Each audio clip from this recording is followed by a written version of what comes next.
Hello, I am going to be doing a workshop about failing forward, turning mistakes into stepping stones. My name is Brianne, and I am one of the health promotion interns at the Healthy Living Program. And let's get started. So, the topics for discussion are going to be imposter syndrome and failing forward.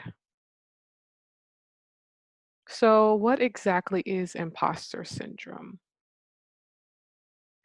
Imposter syndrome can be defined as a collection of feelings of inadequacy that persist despite evident success. So, a lot of times you see this with high achieving, highly successful people. Imposter syndrome is not about low self esteem or a lack of self confidence. In fact, some researchers have linked it with perfectionism, especially in women and among academics. So, for example, you have someone who is very smart, someone who is proficient in their job, very very just overall great person, and for them they have this concept of imposter syndrome, meaning that they feel like they don't deserve to be there, they feel like as if they don't measure up, that someone else is much more qualified, even if they're maybe even overqualified. Let's say someone is in school and they feel like, oh, I don't deserve to be here, even though they passed the exams, they took the test, they got accepted into the program, they still feel like as if they don't deserve to be there. So that's just one example of imposter syndrome. So, a really interesting quote that I found was by Stephen Furtick, which says the reason why we struggle with insecurity is because we compare our behind the scenes with everyone else's highlight reel. And so I found this to be incredibly poignant because we put an image of what we want people to see regarding, ourselves. For example, if you have social media, you may not be the type of person to completely be vulnerable and say, last night I cried myself to sleep, or last night I struggled with insomnia. Maybe some people are really vulnerable and some people are not. Um, with that being said, we only see people's highlights, the good things, people who got accepted to med school, people who got a new job. You see it on LinkedIn. You see a lot of people's, success stories, but you don't know exactly how they got there, the struggle that they went through, excuse me, to get to that stage of success. So it's definitely important to realize that where we are in our season of life, we have to be content in that season, and we have to not compare ourselves to other people. So now let's get into the concept of failing forward. So failing forward is about learning from mistakes and turning these failures into a benefit for the future. So when you fail at something, you study it, identify where you went wrong, and then you learn from it. So at this point, you move on to try again, or to try something else using the lessons learned from past failures. So for example, if you struggle with time management, and maybe you're in school, you realize that you have an exam coming up, and you try to study, but you didn't make enough time to study for that exam, and you didn't get the grade that you want. Maybe you got a C and you really wanted an A. So, of course, you could beat yourself up. You could say, "Oh my gosh, I'm a failure. I can't believe I did that. Why can I be so stupid?"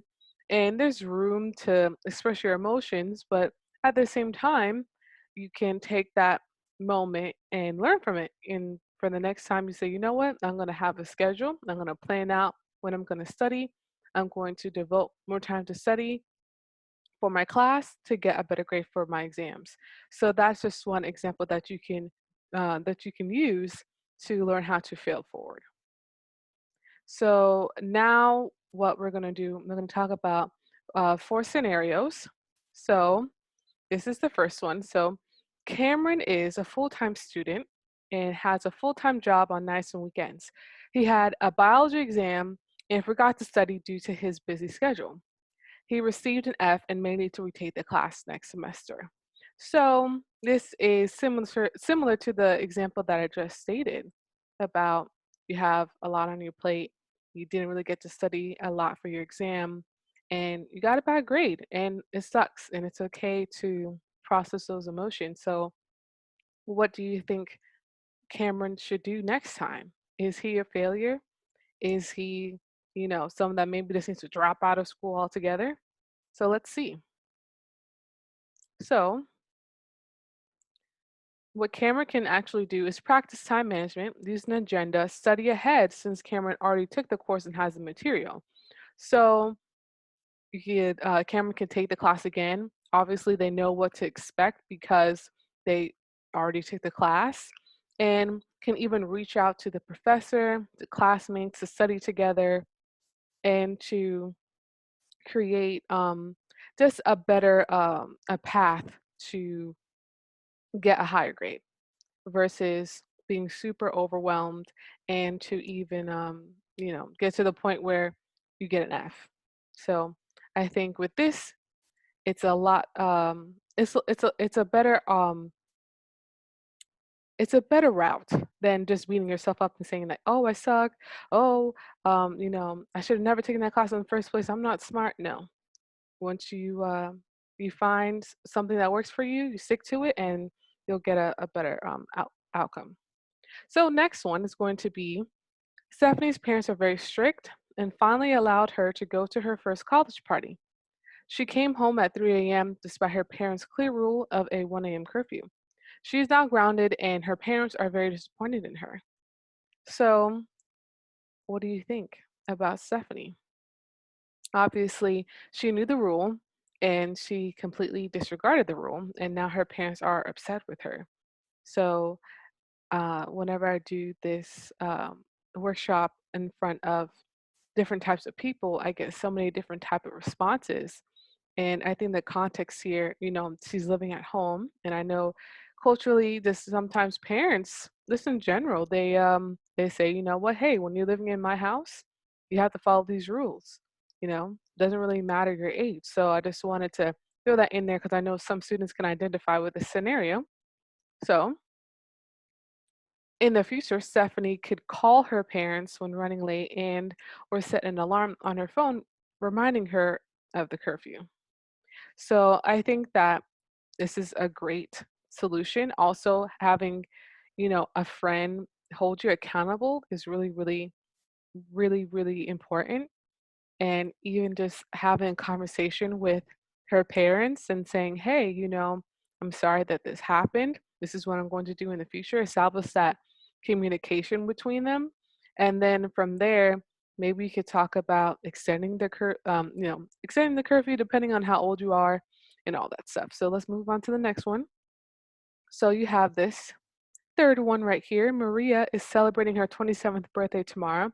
All her friends are married and working in the career field. Maria is single and just finished getting her bachelor's degree. She feels like she is behind on life and has wasted her time. So I think that a lot of people can relate to this. Like I said before, you're comparing yourself to other people. You are completely, looking at yourself, trying to be retrospective, and you can't help but see, you start to think, where am I? What am I doing? Maybe some people had a timeline and you're looking back and you thought that you could be so much farther than when you are right now. So, is Maria a failure? Let's find out. So, not necessarily a failure, however, it may feel like it. You must accept the path that you're on and understand that life is not a competition. Everyone has their own timeline, which is very true. You may have, a dream and are determined to achieve it, and that's your plan A. You may need to switch around your excuses for plan A, but that's what learning is all about.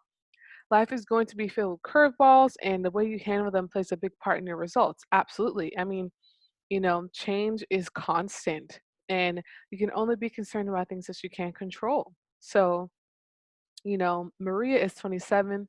She's still very young. We live in a society where we celebrate youth, and people want to perpetuate this notion that, oh, by the time you're 30, you're old. Absolutely not. Everyone has their own path, their own plan. Don't compare yourself to other people. Focus on you, focus on your goals, and, just be be mindful of that. So last one is going to be this. After a challenging year of prepping for medical school, Rory is starting their first year as a medical student. Despite their hard work, Rory is struggling to adapt to the rigorous coursework. Rory feels like they don't deserve to be in med school, especially when they compare themselves to the other med students. Another example of comparing yourself to other people, and I feel like a lot of students can relate. Just people in general can relate, especially when you live in an environment, maybe a work environment, school environment, where you maybe feel compelled to compare yourself to your peers. There are people who work in jobs where you have to meet certain numbers and you have to track how many things you do, or there may be a curve in a class and you don't want to mess up the curve to get you know to mess up everyone's grade. I know personally for me, taking organic chemistry, I had to sit myself down, so to speak, and kind of reflect and check myself because I didn't want to compare myself to my other friends and classmates. So let's see about Rory. So a situation like this is an example of imposter syndrome. Rory may feel unqualified to be in medical school, but in fact, their hard work is what got them to be there in the position they are now. Absolutely. So instead of comparing themselves to their peers, Rory could reach out for help on the concepts they are struggling with. And I think that's great. I think that that is the main thing, is to reach out to people if you feel like you're struggling. you know the most that you'll get is no. But if you reach out to your peers, your classmates, you go to office hours and you say, hey, this concept is really hard for me, or I'm really struggling on this paper, or whatever. You reach out, you get that help, and you'll be surprised with how much you will you will receive when you do that. People are, they can be generous and help you and walk you through things, and it's really awesome to reach out, and especially in a place like med school that's incredibly competitive. I know for myself, a master's in public health student is competitive, and you always want to check yourself to make sure you're not trying to put yourself up against your peers and friends around you. So I'm talking about turning mistakes into stepping stones. Well, what does that actually look like? So, for example, you're taking responsibility. You learn from your mistakes. You know that failure is a part of the process. Point blank, period. You're always going to fail. We're not perfect, and that is just the truth. What we can do in those moments is take responsibility, own up to it. Especially when things that we do in our own control, they don't end up the way that we want them to be. Hey, it happens, and not to be flippant about it and just to be like, oh, whatever, it's whatever, but to take responsibility, but then also give yourself some grace and know that failure is a part of the process. Next is keeping a positive attitude, practice acceptance, and remove judgment. So, like I said before, you can embrace lessons, embrace mistakes, and also not beat yourself up. Accept the fact that it happened. There's quite frankly nothing you can do about it. You can't go back to the past and change it. But what you can do is accept it. You cannot judge yourself, and then look for ways to learn from that mistake and be optimistic and positive that you can work through those situations and you'll have a different result at the end. Lastly, take new risks, you're going to challenge assumptions, create an action plan, and persevere. So, I mean, we can live life and be as careful as we want, but at the end of the day, there's going to be things that we do that we don't know what the outcome will be like. Applying for school, you really don't know if you're going to get in or not. For the most part, applying for a job, you don't know if you're going to get the job or not. Even though you may have a connection, you may know someone. At the end of the day, you don't really know. At the last second, they can say, you know what, I don't want that student, I don't want that person to be an employee here. So we're going to have to take new risks, and we're going to have to challenge ourselves. We're going to have to hold ourselves accountable, create an action plan. If you want to, for example, the previous scenario, Cameron, and he wants to get a better grade than an F, create an action plan. What are you going to do? Okay, for the new semester, I'm going to have a planner. I'm going to go to office hours. I'm going to do this. I'm going to do that. And that will not only hold himself accountable, but will keep him on track and persevere. It's going to get hard. Life is going to get hard.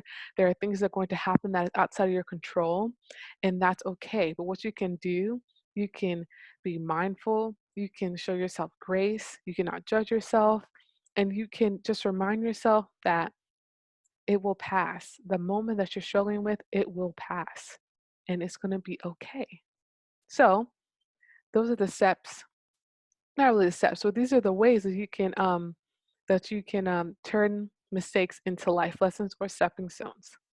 So lastly, this is how you can contact us right now with remote learning. You can definitely follow us on Line, FIUHLP on Twitter and Instagram. We have a bunch of really awesome stuff, great online content for people to tune in, to take a break, to educate themselves, and to have a fun time. We have great content to make you laugh, make you smile, make you be reflective, all that fun stuff. And then when campus is open, obviously we have the information right there for the Health Living Program to visit us at our offices. So thank you so much for listening. I hope you got the best out of this presentation. This was awesome for me to do, and I'm so grateful. So thank you so much, and I hope you do great in the future. Thank you so much, and have an awesome day, night, wherever you are.